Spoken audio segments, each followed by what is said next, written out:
Bonjour à tous et merci d'être avec nous pour ce nouveau point de l'actualité sur RTI 1. Le président de la Standard Chartered Bank a rencontré le Premier ministre ivoirien.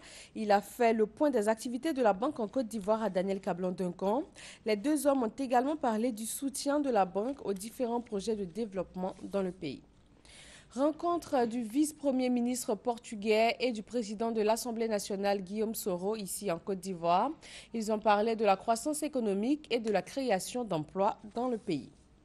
La police nationale a créé un couloir pour faciliter l'accès des usagers à l'aéroport Félix Houphouët-Boigny d'Abidjan. Il a été installé hier après-midi afin de permettre aux voyageurs d'éviter les embouteillages aux heures de pointe. Mamadou Kouassi. Désormais, un couloir d'urgence pour accéder rapidement à l'aéroport Félix Houphouët-Boigny en cas d'embouteillage. Un dispositif de la police nationale. Pour tous ceux qui vont à l'aéroport, s'ils sont pris dans l'embouteillage, ce couloir leur est réservé. Qu'ils se déportent dans le couloir pour éviter les retards de vol.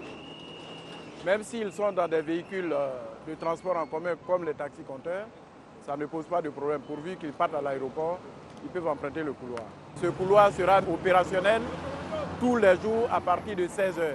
Ce couloir, d'une distance d'environ 5 km, part du grand carrefour de Marcouré jusqu'à la place Akwaba dans la commune de Port-Boué.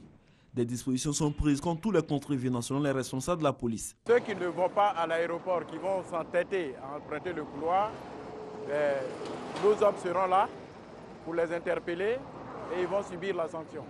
La mise en place de ce dispositif a été faite par le préfet de police d'Abidjan sous la supervision du directeur général adjoint de la police nationale, Youssouf Kouyaté. Il faut rappeler qu'aux heures de pointe, ce sont de nombreux voyageurs qui ratent leur vol à cause des bouchons interminables sur le boulevard Valéry jusqu'à Destin, surtout en cette saison pluvieuse. Ce samedi 20 juin marque la journée mondiale des réfugiés. L'ONU a enregistré un nouveau record pour 2014 avec plus de 60 millions de personnes déplacées et réfugiées. Ces personnes sont pour la plupart originaires d'Afrique de l'Ouest et d'Afrique de l'Est. Au Mali, la coalition d'un mouvement de l'Azawad doit signer aujourd'hui samedi l'accord de paix pour le nord du pays. Le gouvernement et les groupes armés loyalistes l'avaient déjà signé le 15 mai dernier. Cette signature doit mettre fin à un conflit qui dure depuis 2012. Alors qu'un accord semble impossible à atteindre et que le système bancaire grec est au bord de l'effondrement, les Européens cherchent un plan B pour la Grèce.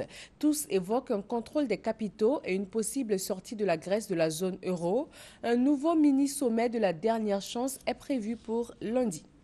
Et c'est tout pour ce point de l'actualité. Merci de l'avoir suivi. Je vous donne rendez-vous à 13 h pour un nouveau journal sur RTI 1.